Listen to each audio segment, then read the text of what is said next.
Coming. This is a great show of support for our community.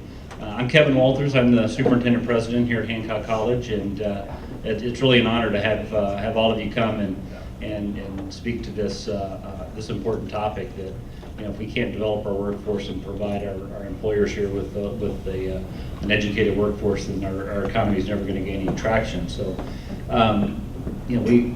Our motto is start here and go anywhere, and we're not getting away from that. But we are, in our strategic plan, we're talking about changing the odds. And what you often hear from community colleges and community college presidents is, the story of the single mom who was living in her car and she came to school and she got her degree and now she's a nurse and everything's great. And we do some of that, and it's fantastic that we do that. But what we do every day really is, instead of focusing on just one person overcoming the odds, we want to change the odds for everybody in the community. Make it so that we don't have to worry about her living in the car in the first place. And the way we do that is by making sure there's a clear pathway into higher education, and when we miss somebody on that first pass through, that we have a chance for them to come back. And so the fact that you're here today speaks volumes. Pat was telling me that this is the only AB86 adult ed consortium that has had this kind of interface with the employer community and on the Central Coast. So if you go to San Luis Obispo or South Coast or Ventura County, your colleagues down there are not getting the same kind of support, and the colleges there are not getting the same kind of support. So I'm really excited that you're here. We have a little bit of lunch back there. I don't know when you're sending them to lunch, Artis. Is it right after I'm done or after you're done? Not yet. Not yet, okay. But we do want to thank Ray McDonald and the WIB for providing lunch today. They did that. I know some of the WIB folks are here, so thank you for lunch. Usually I have to pay for that, so it's kind of nice that the WIB took care of it for us. So thank you all for coming. I hope you have a great afternoon.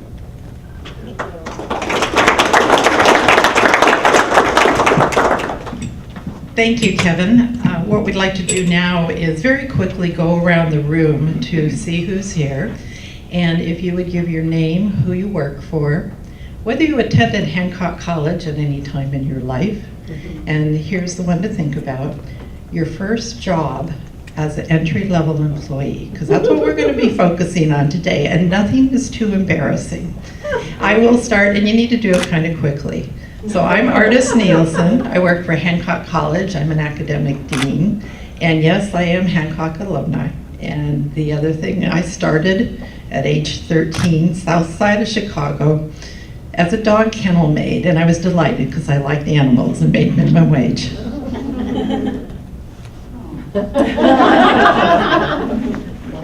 Been in that position a little less than 6 months. No, I did not go to this college. I went to college in Oregon. Entry-level job. First job, paid. A&W, root beer. Tony Bauer, Santa Barbara County Education Office. I did take some classes here at Hancock. Yay. And I think my first job was probably 5th grade, and it was working at a farm. I'm Andrea Kaiser. I teach ESL at Lompoc Adult Education and for Hancock, and I was a student here. I get certified and transferred to get my degree. And first job was making balloon decorations at a party shop. My name is Bob Mabry. I teach industrial technology at Hancock College.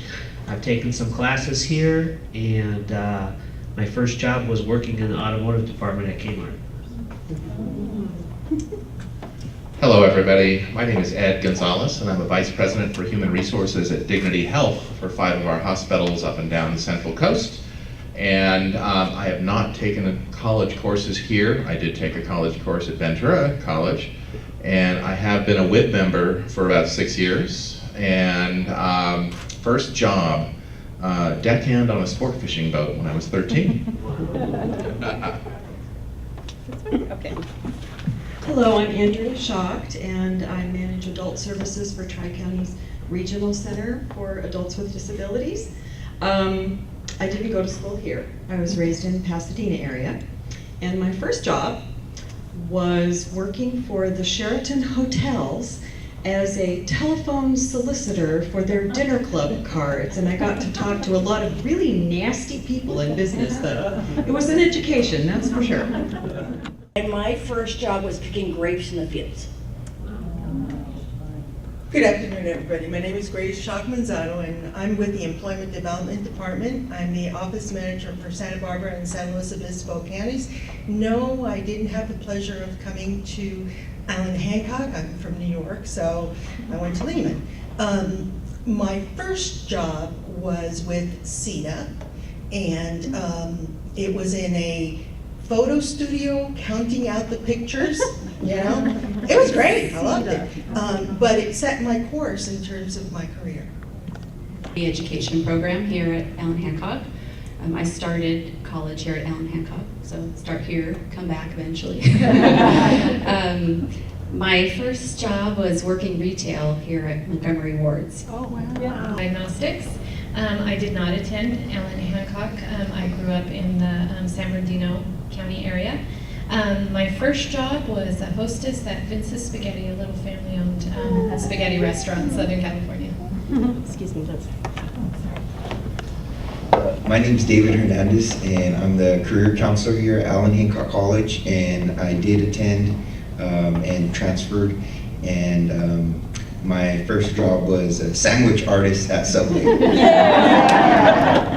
Hi everyone, I'm Janet Rodriguez, training manager with Shumash Casino Resort, also hail from New York City, and so went to school there, not here. And my first job, I'm thinking, was really in retail when I was in high school, and it was in the boys department of a Mays department store. Got to fold a lot of clothes that everyone messed up right away. My name is Anthony Forney. I'm the HR journalist at Atlas Copco Mafia Trench Company. I did attend Allan Hancock and then transferred to Fresno State a few years ago, many years ago. And my first job was delivering Santa Maria Times newspaper. Victor Tagnazzini, and I'm General Manager of Tri-Valley Vegetable Harvesting and Director of Field Food Safety for Gold Coast Packing. I did not attend Hancock, but and my first job was working on a farm. Hi, I'm Steve Graff, the Director of Clinical Services for Tri-Counties Regional Center. I did not attend Allan Hancock, but I did go to a lot of different junior colleges for fun activities and stuff. And my first job was shelving books at the local library where I grew up. Hello, my name is Yolanda Hernandez. I'm with United Staffing Associates, and I did attend Allan Hancock. I actually had 2 degrees, business administration and liberal arts.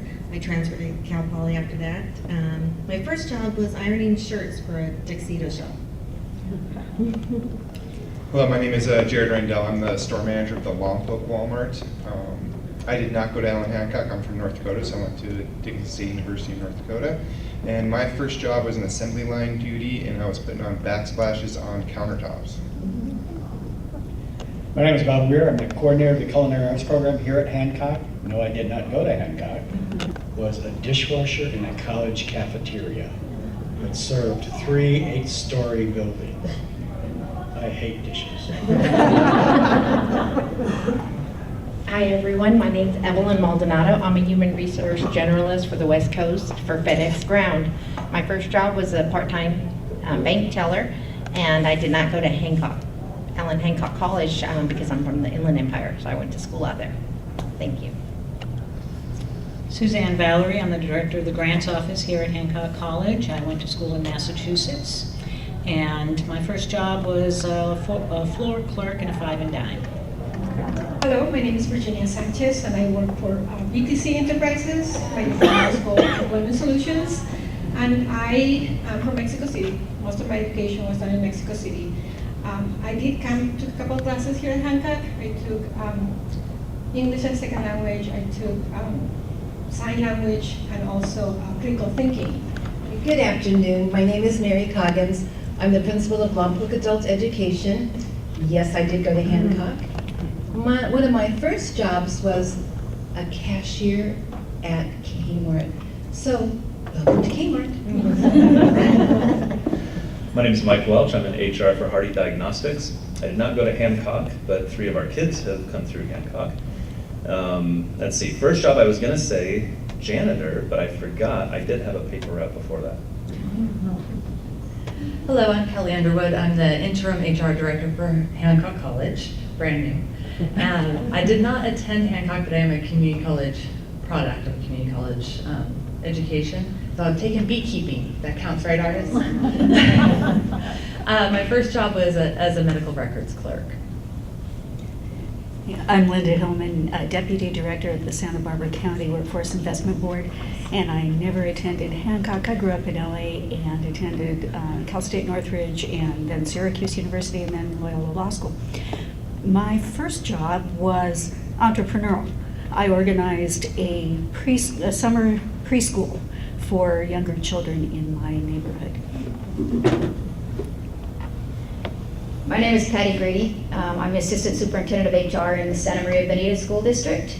I did not go to Hancock. I took some night classes and I was a 4-year assistant basketball coach here. So I coached here. What's my next thing? Oh, my first job, I too was a sandwich artist. Hoagie's Heroes. It got leveled, I think, when I left. Hello, my name is Dana Valverde, and I'm a non-credit counselor here at Hancock. And I lived in Los Osos, so I went to Cuesta College. And I was a hot dog artisan. I worked at what used to be Du Wiener Schnitzel. Hi, I'm Pat Forgey. Right now I'm a consultant, and I'm contracted back with the Regional Center, working on a lot of projects, including AB86, formerly a vice president of a rehab hospital in Santa Barbara, and also worked at the Regional Center in a leadership position.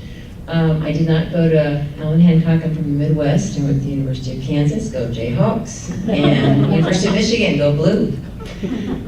One of my first jobs was working for a florist on the weekends, putting together corsages, and also putting together roses and dethorning them, learning how to do that, and being panicked if if weddings didn't get the florals in time.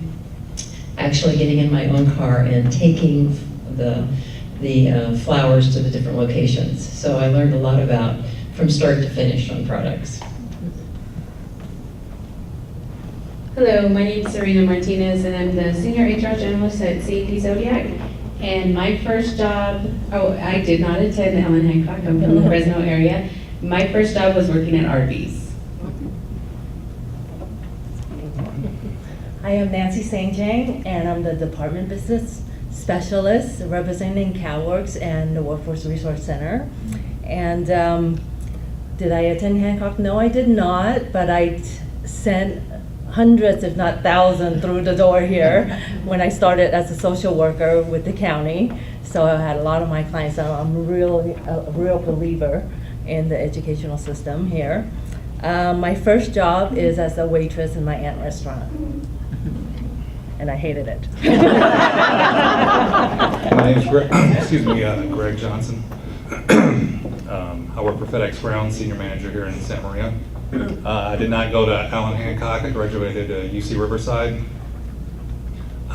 First job, I actually grew up in Kentucky, so I worked on a farm, cleaning up after animals and baling hay.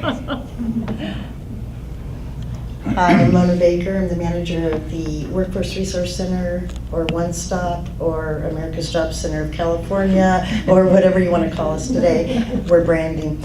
I am a product of Allan Hancock College, and my first job was a 12-year-old babysitter for 10 and 11-year-old children. And then I did work at Montgomery Ward's locally, and I sold popcorn at the local theaters. Hi everyone, my name is Peggy Warwick, and I'm currently Department Chair of the Business Department, but I teach Computer Business Information Systems. I am a product of Hancock. I came here right after high school. At the time, it cost us nothing to get courses. They actually had a bus. I lived in Lompoc. They had a bus that would bring us over and bring us back home. So really, other than books, it was a pretty inexpensive way to go. It still is. But My first job was babysitting. I had 3 sisters that were within 3 years of myself, so they knew they could call and one of us would be available. So it was kind of like a one-stop center for babysitting. Anything else? I think I'm it. Thank you. Thank you. So as you go back in your memory banks, you realize that we all start somewhere. And that's what adult education is all about. We start with the entry-level employee for the employers, and we help build skills, refresh skills, build on basic skills, and more. So what I'm going to do next is to explain to you what non-credit is as opposed to credit from the college perspective, and then where we have the most enrollment and where we can help folks really start into the workplace. Go ahead. Why do people take classes with us? Well, a lot of them want to learn English. That's one of our largest programs. They want to earn vocational certificates, and we have in your folders a list of the non-credit vocational certificates. But keep in mind, we have 91 vocational certificates in the credit side, and we have a couple, 3 credit faculty here can answer questions about that as well. We help people prepare for citizenship, learn job skills, strengthen basic skills, and transfer to the credit program. We reduce barriers to those that are most challenged. There's no grades, it reduces pressure. Most of our classes are free because we serve low-income students. We're open entry, open exit, and really open to anyone 18 and over. There's no prerequisites to come to non-credit classes. Somebody asked me, how did adult ed start? Well, think about all the immigrants that came in the mid-1800s. And what did they need to assimilate to American society, culture? They needed English language and citizenship. That's really how it originated. Hancock started offering classes 41 years ago in non-credit. It's a long-standing program. These are some of the different certificates that we offer. And as I said, there's a flyer in your packet. Next slide. We offer over 200 sections every semester.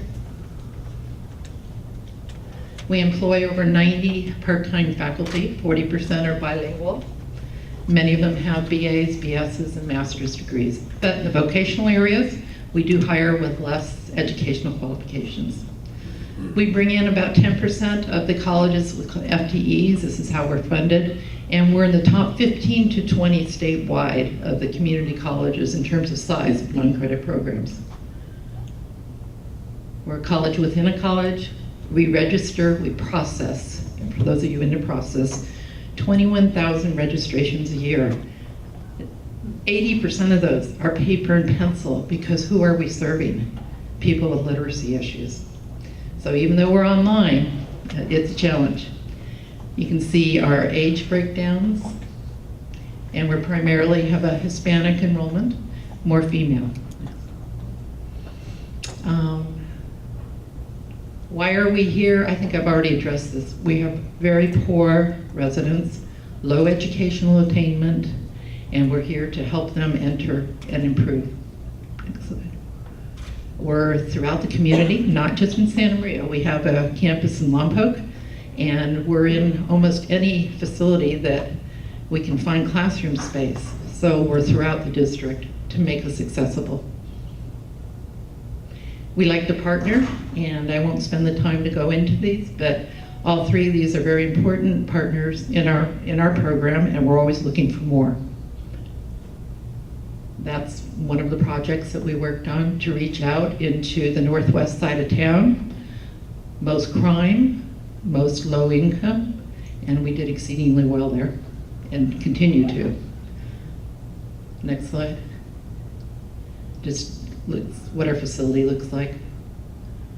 And here's a success story. I'm going to end with a success story. I don't know if you can read it. Celine Chavez lives 2 miles from the center, the Atkinson Center, in the projects with her 4-year-old daughter. She has passed 4 of the 5 GED exams and plans to enroll in the dental assisting program at our main campus. She did do so you can see, start non-credit and move. Next slide.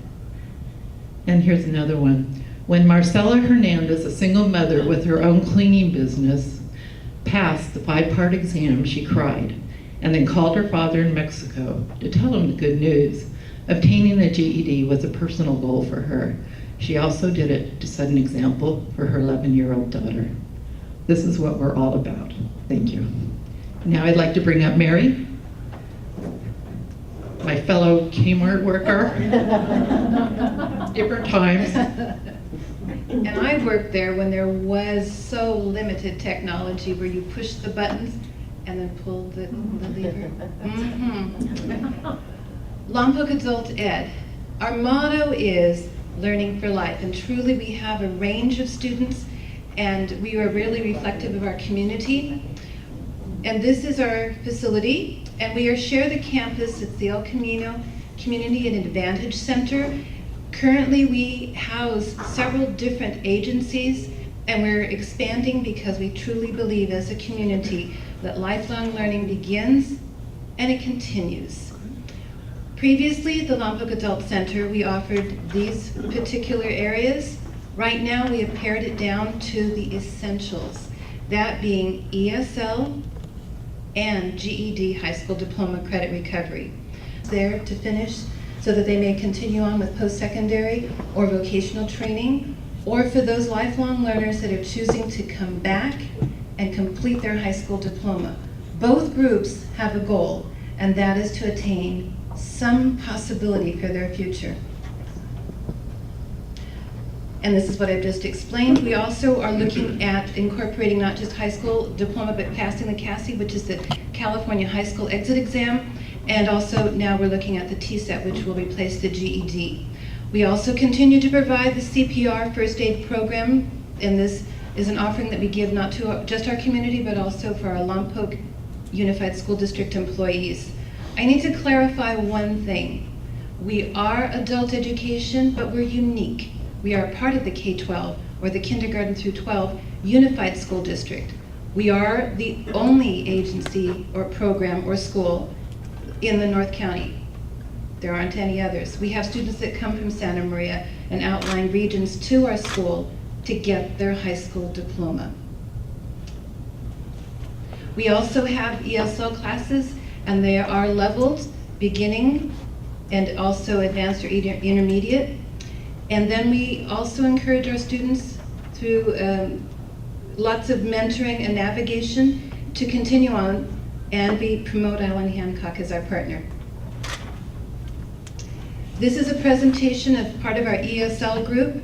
These students are very proudly showing their CPR certification. These are life-saving skills, and you can see their children. We have tracked how our ESL students are connected in our schools with their parents in our ESL program, and it's really phenomenal. So we're very proud of that. This is our ESL International Day. This is a culmination of a year-long project for our ESL students. They not only learn about their culture, their language, but also it's required that they use technology to learn about classmates. And then they present before the community an international day, and through that they present not only what they've learned, but then they can also incorporate good communication skills. And again, more in slides about the information of that day. We also have a power reading, and this is incredibly important to gain skills in reading fluency, vocabulary development. And these are ESL students that are bidding on a silent auction. So they've taken not only their skills, but then they've gone beyond just the classroom into the community. And these are, this is their silent auction, and they have had to write letters to the community members, and then they have different kinds of prizes and different kinds of donations that supply the incentives. This is the EL's graduation, and this is a culmination for many, a lifelong dream. And I visit the classrooms often, and I hear interaction. Last night, they were walking around the classroom, talking to each other, explaining, and those are powerful tools when you're trying to get job, technology, those progressive skills that you have to have. So we are lifelong learners, and we encourage the information to get out into our community because you're never too old. Thank you.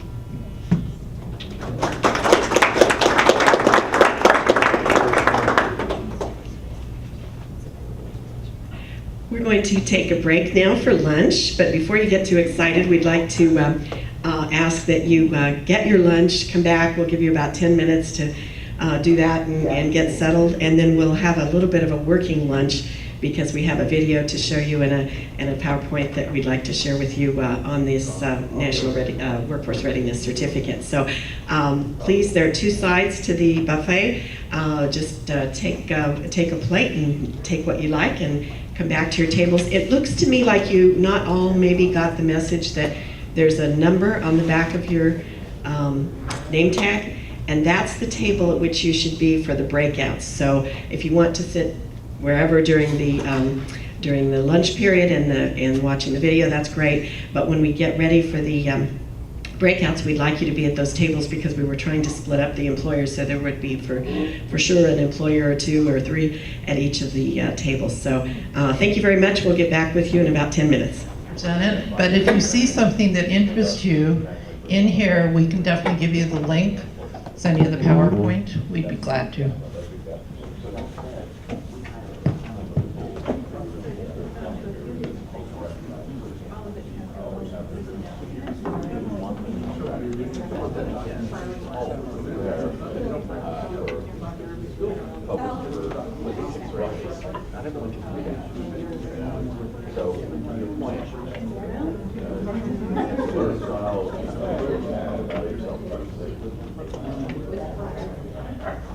Testimonials describe sharp declines in employee turnover and training costs, and businesses may not be the only winners. Recent high school graduate Sarah Rorson was accepted at a four-year college, but she found the tuition beyond her reach and decided instead to look for a job. It was kind of a disappointment. Their only options really was fast food or, if you're lucky, seasonal work. Sarah wound up behind the counter at a Wendy's restaurant and kept looking. 9 months later, she applied for a job at Hoffer Plastics, which requires applicants to take work keys. Sarah's top-notch scores landed her a well-paying, full-time job with benefits as an inspector. I was not happy working at Wendy's. And to come in here, thanks to Workies, and be able to know that each week my paycheck is going to have 80 hours on it, since we're paid bi-weekly, it's pretty awesome. Conventional wisdom has held the answer to closing the skills gap is to send more people to college. But Sarah Rorson's experience points to a different solution, expanding the talent pool to include some 36 million Americans who got into college but never finished. Are they to be thrown away? Why can't we understand where they are? Why can't we get them to some level and utilize them? And how does WorkKeys help those folks? It defines where they are. I have something that says, I achieved this level. Based on their scores, test takers can earn a workforce readiness certificate. In Elgin, more than 100 local businesses have gotten behind the certificate, called an NCRC for short, putting signs like this one on their doors. And the businesses lobbied the schools, so high school students would have a chance to test for the certificate too. The reason that we have WorkKeys is because I listen to the community, to the business community. But in 2010, local school superintendent Jose Torres made earning NCRC certificates a crucial part of his 5-year plan. Our goal in our district is to have 75% of our kids above a goal, which is, almost the highest level. So we went to Elgin High School, Okay, a predominantly low-income we're going to school stop where it here. There's a lot more detail in the video that we don't need to show you now. With the AB86 consultant working with Artis and Mary and the steering committee and on the Adult Education Enhancement Project. So excuse my faux pas there and not introducing myself. But we have a couple of slides to give you a little more detail on this certificate because both, I believe, Lompoc and Allan Hancock are looking at it as a possibility. In the video, it gave you the perspective from the employer's view, and some companies actually test for it themselves. But in this case, the idea would be that Allan Hancock or Lompoc might offer the curriculum and the testing for you so that somebody would show up at your door if you were an employer with a certificate at some level, which may indeed help you screen for more qualified applicants. So the certificate is really it has there are two pieces to it. The first piece is the regular certificate, and the assessments that WorkKeys provides are threefold: locating information, reading for information, and applied mathematics. As he showed you in the video, the math was taken from actual workplace scenarios and so forth. It certifies all of these skills: the problem solving, the critical thinking, reading and using work-related text, setting that the assessment includes. And as you saw in the other video, there are several levels. The platinum is the highest, then gold, silver, and bronze. And those are areas of achievement in each of those categories that were talked about. It's basically a foundational skills tool. This is sort of a visual of how you would think of it in terms of overall training.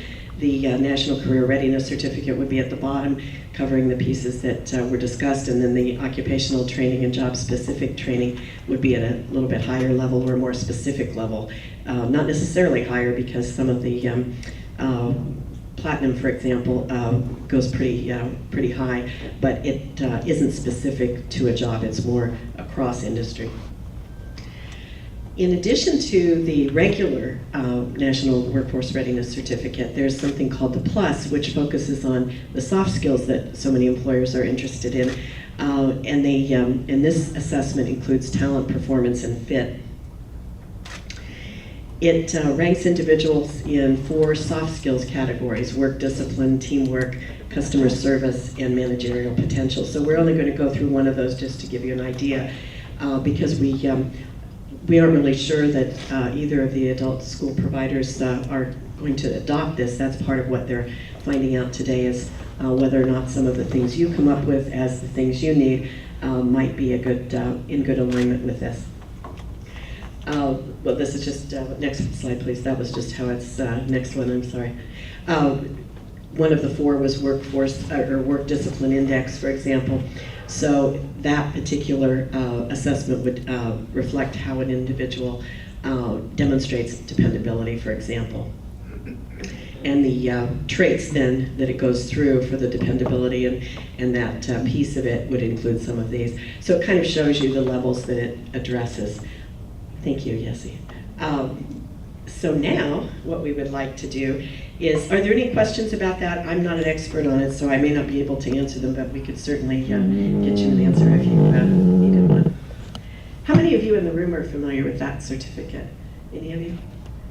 Few? Okay. A lot of manufacturing companies, I think, are the ones that are seem to be most familiar with it, because it's been adopted by the Manufacturing Institute and some of the other national manufacturing associations. What we would like to do now is to give you an opportunity to talk to us and tell us what some of the things are that are important to you. And first of all, I think we need to probably make sure that you're at the table that it says on the back of your name tag. So why don't we go ahead and do that first, and then we'll give instructions for the breakout. Can you make sure that whatever table it says on the back of your name tag, that the table card in the center of the table is the same one? Take their lunch on time, that their breaks need to be on time.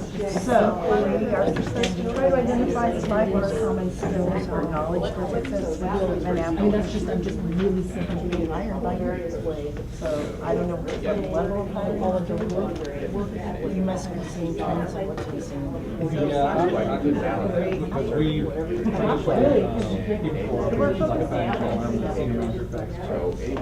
It's important for us to know that they can read here. So when we see resumes that are not together very well, everything was online, misspelled, basic organized skills to either all of that communicates something to us. and then how to sign. And with things like use the resume together very well. Also systems about figure out online how to put together a resume. I was going to say, is it would be just challenge. And they've been doing the same thing for them. A lot more job routine and they are on time than others, but I'd say that's the job. I You know, following some of the soft skills issues that they were talking about up there, people don't necessarily come out of high school difficult to for a large part of the population. Autism. Printer are beautiful. There are some really good people out there, but I think the appearance of the application is the first thing I look at to decide maybe the resume, of course. Really, I think it's important to really for them to take a look at you're competing with 25, 30 other people, so just the completeness of the application package and just legible.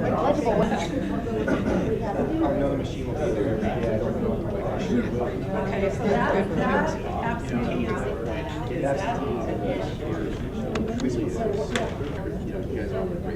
How many are finished identifying the 5 skills? How many tables have finished identifying the 5 skills? Anybody? No, we don't have to raise your hand. Okay, you're getting close to finishing that in a few minutes. I mean, Who's going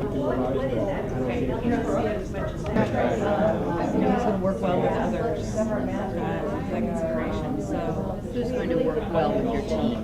yes. So is that about personality or is that about every type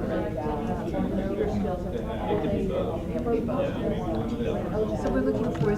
You can't have, would everyone agree with that? That's a dominant bad mouth. So positive spin on their previous. Yeah, I don't know. An energy. I look for an energy. I really do. I think that somebody that comes and walks in like you just said. Do you see that as the employers? Do you see people having a hard time working in a team? The interpersonal communication? I think so. They like just the communicating things. One person knows it, and then they to inform everybody what's going on here. which is really about the environment that the leader creates. Learning the culture, basically what is encompasses every communication looks, the resume, and able to explain, that's still a top So what would be the interview was the other one. The lack of knowledge about the job, I think, for me is the next one. If you What good work? I know, then we're down to 4 and test taking. I think we could add. How's that? Today with a bunch of different ways, and this one fellow added people he wanted to hire. Tying it up, 2 minutes, please.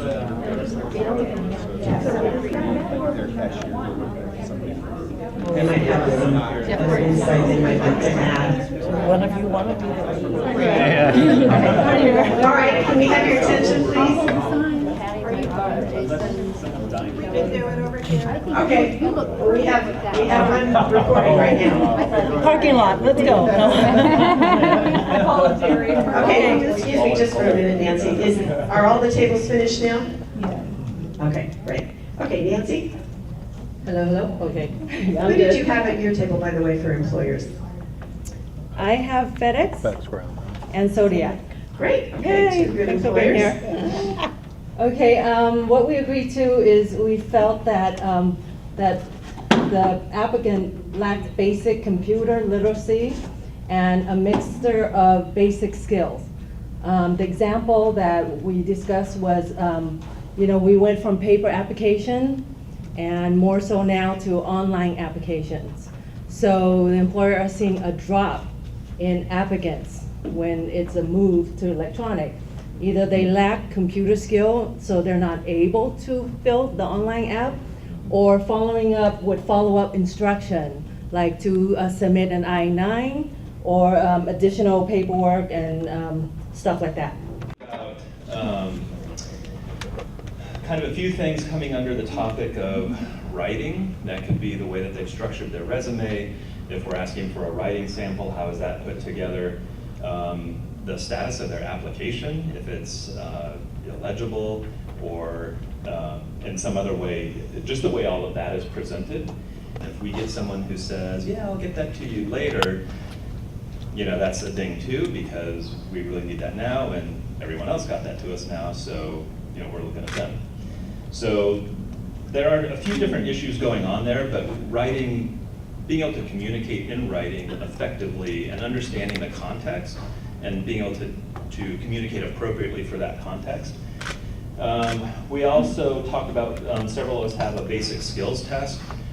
For us, basically the 3 R's and attention to detail. Depending on the position, we might highlight one section over another, but if for any of those sections that we're really concerned about, if there was, true failure there, that's going to indicate to us that they probably are not ready for that position. So that was an issue.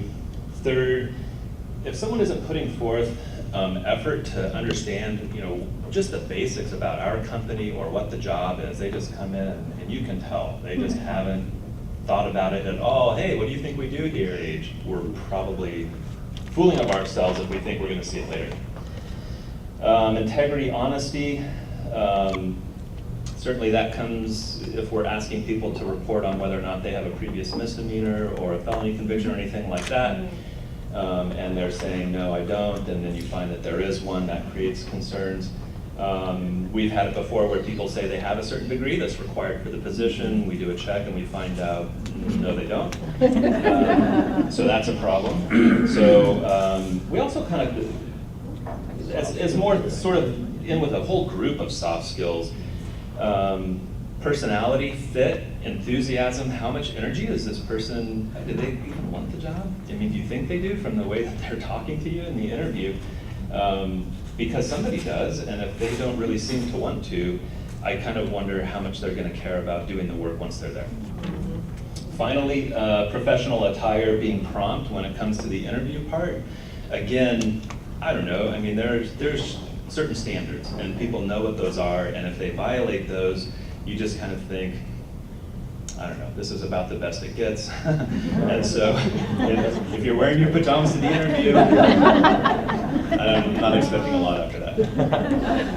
Nice. Thank you, Mike. So knowing how to complete an application, knowing how to interview, resume skills, that was number one. So our employers at our table have online applications, so if you don't have the technology skills, then you're not going to be able to get a job in their company. We also talked about basic skills, basic writing skills, reading, writing, math, problem solving, and test taking skills, because some of the employers have a basic skills test they give to the individuals as well. Communication skills is a big one too. Work ethic or attitude, so you mentioned that as well, having a positive attitude. Am I missing anything? Yeah, that was the gist. Thank you. And last? We basically said almost everything you guys did as well. One of the things that we really want to focus on, though, that's a little bit different is when the application or resume doesn't have any effort of work history or internship or outside, I'm going to college and I'm doing extracurricular activities. That's really a big thing for us. We really want to make sure that individuals may have worked at a McDonald's or, are a president of a club or something like that. Showing that extra effort, just not in school, but also with some type of work history that we would like to see. Okay, before we, thank you. It sounds like the soft skills are really huge here, doesn't it? Before we describe what we're going to talk about in the second question, I'd like to ask the scribes to just circle. I'm looking around at the flip charts and I'm not sure I'll be able to tell which ones are your top 5. So if you could circle your top 5 things, the scribes, to help us out a little bit, that would be helpful. And put number 1 on your first sheet if you could, so we know which question it is. And then what we're going to do now is go on to the second question. Now that you know what the skills gaps and deficits are, and you've identified the priority ones, we'd like to have you help us think through what would an ideal workforce readiness certificate include. So it's sort of the flip part of what you were doing before. You were identifying the gaps, and now you can help us identify what should be included in the training or the curriculum to address those gaps. So if you could just kind of talk that through for about 15 minutes, it probably should be a little bit easier because you have the gaps that were identified to sort of help you get started maybe. So we'll give you about 15 minutes for that one, and then we'll report out again. Thank you. So I think the soft skills is, it's not as easy to separate what I they want to go into details. That's about parents, basic skills, just about sit down at the computer and they just go totally blank. I don't know how to do this. And for that position, if they can't do that, there's no way. Right. So they just screen themselves. So we're looking at not just the technical, but now we're looking Need to be able to speak in I think on the certificate is, I know we do, what is it? Safe serve? Yes. You do what? Safe serve. If you're a food service person, Oh, right. you have to have that. So if they're looking to get into food service, we have to they have to have that. So we could look at industry types of service. Every job that we have, that's like driver's license. Registration. And then that, It's web-based. So it means you can, yeah. And then integrity is from Insight Worldwide. Because that's always count on the same person to give you a ride. That shouldn't be an excuse. Use the bus, walk, ride a bike. Don't use it as an excuse you don't come in. You know, to the vision, which is what you were talking about, body language, eye contact, handshake, tone of voice is the second part. I mean, it's all it's like all the research, it's 58% body language, 38% words, 38% tone, and 7% words. People are... Well, that's part of the certificate, that would be part of the certificate. In the language or whatever. You know, that kind of thing, you know, what happened? What happens in Vegas stays on Facebook. Yeah, you can't get away with that. Yeah. Okay, about 2 minutes to finish up. If you can circle or identify your areas, that would be helpful.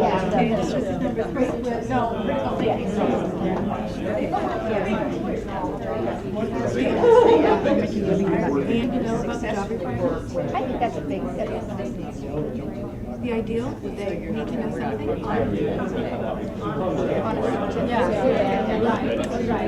Right. So that's just. Okay, are any tables ready? Vocational certificate. Designing the ideal vocational certificate. Are we ready? Okay. We have a table up here in the front that's reporting out. If we can get your attention, please. Okay, so what we came up with was a lot of different things, but really looking at a certificate that showed us that the employee has soft skills, or the candidate has soft skills, job readiness. Evidence of being a problem solver is helpful. Also, works well in a team. Being able to be collaborative is really critical. For us, high school diploma, basic math skills, following blueprint, reading skills, computer literacy is critical, and being able to comprehend and follow. So that kind of sums it up. Okay, thank you. I'm gonna pass it to you. Kind of centered around how important experience is to getting positions. So we spent quite a bit of time on that. It's not something we can develop a certificate for, but it was interesting to note that that's what employers value is experience. Another thing that came up is how important it is for the employer to have input into the development of a certificate, anything that we would develop here in our program, so that it has value to the employers and to the community. We came back to job readiness, developing a resume and so forth, to sort of get past that initial foot in the door, and then basic skills. And then Terry mentioned about having a good fit with their culture, their company. Talked about basic skills, reading, math, and one of the ways to clarify that or really qualify that is an online web-based program called Prove It, where you can go in and really check how far people are in those areas. Another would be an online ethics test that might be given to new team members who are applying, and it's by Insight. It's an integrity ethics online test. Work Traits is a behavioral style assessment that is sometimes used for recruiting purposes, for testing all incoming applicants and seeing what the behavioral style is. Our company is currently using it with all of our leadership, frontline, and team development programs so that people can understand their own style and how to work with and be compatible with and resolve conflict with other styles. It's a really great assessment. A little plug in here. Preparing for the interview. We want to make sure that, as it was said over here, there's some homework done, there's some initiative shown, there's eye contact, there's a firm handshake, which there's some thought, some forethought about, well, how much jewelry should I wear to this interview? Should I wear my plugs or should I have my ear piercings and things like that? So kind of think about, we'd like to see people think about the environment that they're interviewing for, and what would probably be the right way to dress. We also talked about being on time for everything from the interview to the first day of work, time management, planning, preparedness, and having backups. If you don't know how to drive and you're going to take the bus to work, well, what happens if the bus isn't working? Or what happens if it's raining? Or what do you need to do? To really show that, again, you're thinking about, how am I going to show up every day? Basic communication, body language, voice, tone, and words, and really teaching those skills, making sure that people understand that body language is 58% of, or 55% of communication, tone of voice is 38% of communication, and words are 7% of communication. So it's one of those things that people think, well, it's all about what I say, but it's really about how I say it and how I present myself. And of course, you can't really get very far without some basic problem solving and critical thinking skills. Out from all the other tables, because we are talking about adults with disabilities. We have the regional center here and DTC provider of services. So we were looking at a couple of messages and ideas for the coursework. First of all, we want you to know who we're talking about. This could be a person 18 to 25 who may have graduated from high school, may have not, may be wanting to go to post-secondary and get some education, get a job, but doesn't really have anything available. So the program elements, since we'd like to see an internship for work experience and a person being able to pursue an interest that they have. In other programs we've been looking at doing a skills and interest inventory for people with disabilities. Where could they be and experience what that company does or what the work is. And then we would like to pair that with coursework, which would include mock interviews, resume development, and also computer skills, how to fill out, when it gets more and more complicated every day to fill out an application online. We also want you to let you know that adults with disabilities are not alone in coming to the job market. They have providers, they have the regional center comes up with all kinds of supports in the community. So a person might come to an interview, they may have their support person there, or they may have reviewed what they're going to do in their position with their support person. We also think they should be working on problem solving at work, and we'd like to see a competency list that they might get. It might be digital, it might be in the form of a resume that would talk about their successful work experience, their soft skills, and also what I didn't include is volunteer opportunities. We'd like to have people not only have paid work, or a work internship may not be paid, but other types of volunteer opportunities that would be built in the community. It might be with potential employers, it might be with nonprofits that help people build their interests. And then also we'd like to see the checklist on people skills and problem solving, the ability to work on a team, and I think that's it for the competencies. Oh, and also left out, we'd like to see built in the coursework transportation training, because that's really important, as someone mentioned, and being able to use what is available in the community to get to work and get to work on time. We have a whole lot that's novel compared to what other people have said. We did talk about basic skills, which I know has been mentioned. We talked about communication skills that, although it'll vary from one position to the next, It might be oral communication skills will be very important in one position, but written more so in another. Let's see, critical thinking, problem solving, kind of lumped those into the same, which was also mentioned.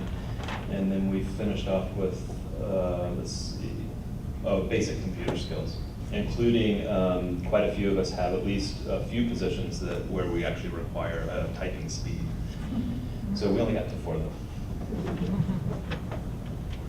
Okay, our employer at the table is so different in terms of what they require from their applicants. We have FedEx that require like very entry level. They don't even have to graduate from post high school, right? That is all they need. And then of course we got engineer that requires a degree. But the one thing that they do agree to truly is the job readiness, starting off with the basic interviewing skills. It's like if they come to the interview and they give you one word answer, and then you have to probe further to get additional answer, that tells you right there they need additional communication skills. So we talk a lot about that. We also talk about organization skill and being able to work under pressure, multitasking. I think another table talked about that. And then as we advance into technology from the package handling perspective, you know, they move on to using scanner and stuff like that. We want them to be at least familiar with some technology. So, so we're moving towards that. And then of course, the biggest thing is integrity and ethics. Another table mentioned that as well. They have a 0 tolerance for theft, you know, so you gotta be honest. So that's a good quality to have.